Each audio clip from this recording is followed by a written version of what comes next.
Good morning mga ka-hunter. Day 9. Papunta tayo ngayon doon sa kumpare natin. Kukunin natin yung ating pang waterproof na seal-proof, okay? Day 10 tayo guys. Sana tapusin nyo itong video to hanggang makabalik tayo doon sa ating project, okay? Maraming salamat.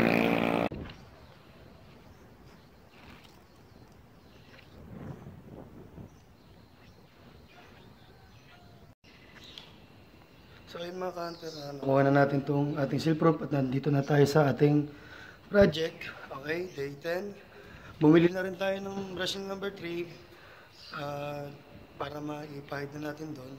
Ngayon, bago natin simulan, siyempre sisimulan muna natin maglinis. Kailangan malinis muna lahat. Ayan, katulad yan, tuyo na. Yung part na yun, medyo tingin ko basa-basa pa to. Unahin na lang muna natin po sa pader at saka sa baba. Okay? Ilas na lang natin yung dulo. Kasi parang basa-basa pa siya. Okay. Kailangan yung tuyo bago natin pahiran ng pang waterproof. Okay guys, sana tapusin nyo itong video nito. Maraming salamat. So yung mga ka-hunter, yung part niya na nalisinisan ko na. Makikita nyo, dito ko dinadala sa pinakabungad yung dumi. Ganyan kabusisi ang paglilinis nito. Wag na wag kayo may kakalimutan ng alikabok. Kailangan talagang sulok. Lahat ng kasulok-sulukan. Lalo na yung mga part na may mga butas. Yung pinagbakbakan ng tiles.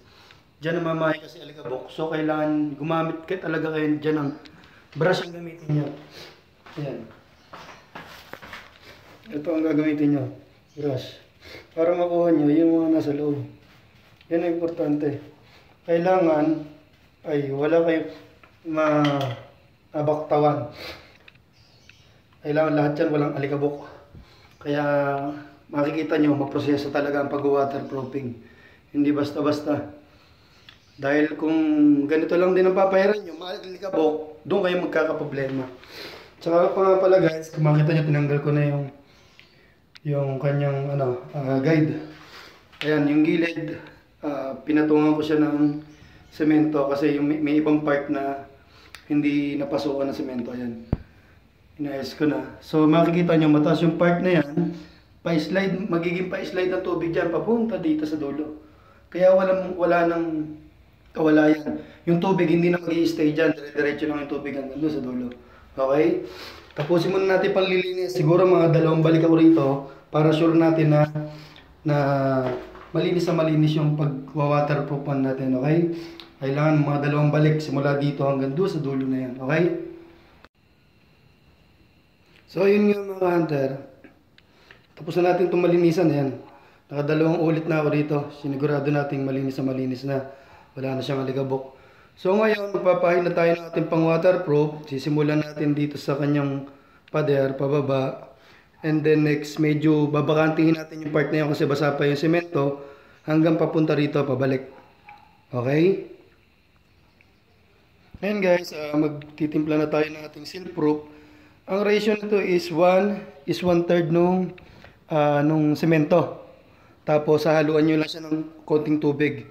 Ang kailangan maging texture niya is parang pintura, malapot. Yan. Okay?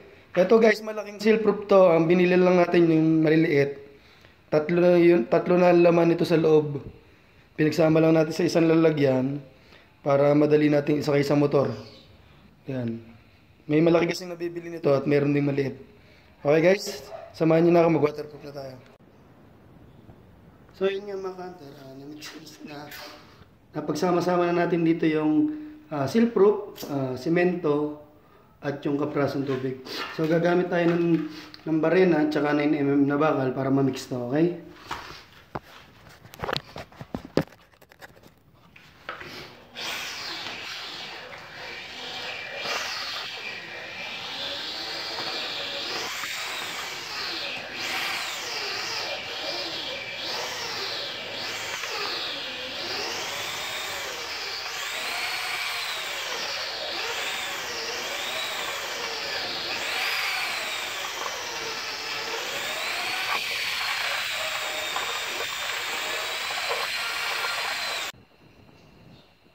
So yun nga mga hunter, na first coat na natin itong pader. Ayan. First coating pa lang yan. Ang pader natin, itatatlong coat natin yan. Okay? Kaya marami tayong binili na pang waterproof. Okay? Ngayon, doon naman tayo sa part ng sahig. Ayan. Ito sahig, gagawin natin itong 4 na patong. Para siguradong wala tayong back job. Ayan, ganyan lang siya guys. Oh. Pinipintura lang siya. Okay? Ganyan lang pagpapahid niyan. Kaya siguraduhin nyo lang parang texture niya is parang texture ng pintura. Okay? Ayan. First coating natin guys. Huwag niyong problemahin yung itsura guys ha. Kasi itatiles naman to. Tapos itong part na to ipipinturahan naman. Kaya huwag niyong intindihin kung hindi pantay-pantay yung pagkalagay niyo ng waterproofing. Kasi pipinturahan naman natin yan. Okay? Simulan natin dito sa sahig. Papunta rito guys. Okay? So yun nga mga ka-hunter. First coat na natin siya. Ayan. First coating na natin hanggang doon sa simula hanggang dito sa dulo. Yung ibang part medyo tuyo-tuyo na. Pero syempre, sabi ko nga sa inyo, sundin nyo yung dry time. Huwag madaliin. Okay? Papatayo muna natin ito ng saglit. Mas mabilis itong matuyo kaysa doon sa una natin ginamit na pang waterproof. Kahit mga 3 to 4 hours, pwede natin itong pahiran ulit. Okay? Ayan. Ang hindi lang natin napahiran, yung part ng yung nilagyan natin ng semento. Kasi basang-basa ba yung semento niya, baka magka-problema tayo doon kung papahiran na natin. Kailangan matuyo muna yan bago natin pahiran. Okay? Guys, samahan niyo ako hanggang matapos tayo dito ngayong day 10. Maraming salamat.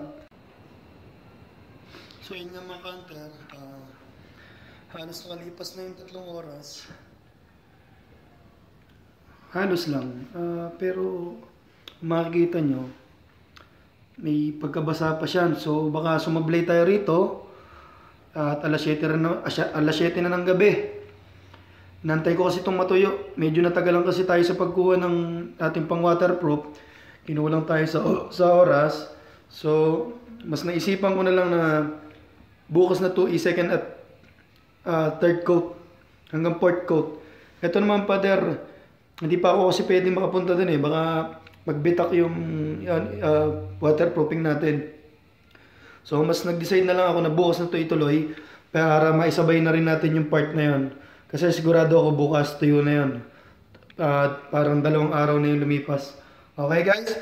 Pasensya na at first coating lang natapos natin ngayong araw. Pero at least may natapos tayo ngayong araw. Yung second coat, third coat, hanggang huling coat lang naman, mabilis na yon. Para at least tiles na tayo guys. Okay? Sana guys, kahit pa paano may natutunan kayo sa day 10 natin. Sabi ko nga sa inyo, kung magdi-DIY kayo, ang pinaka-importante sa lahat, ang pagpapatuyo at yung paglilinis ng area ng iwa-waterproof nyo. Kasi doon pa lang, pag hindi nyo na sinunod yun, sigurado palpak ang kakalabasan ng inyong project. Okay guys? Bukas na lang natin tapos ito, day 11. Maraming salamat at gabi na. Maraming salamat. Gabi na, uwi na. Uwi na.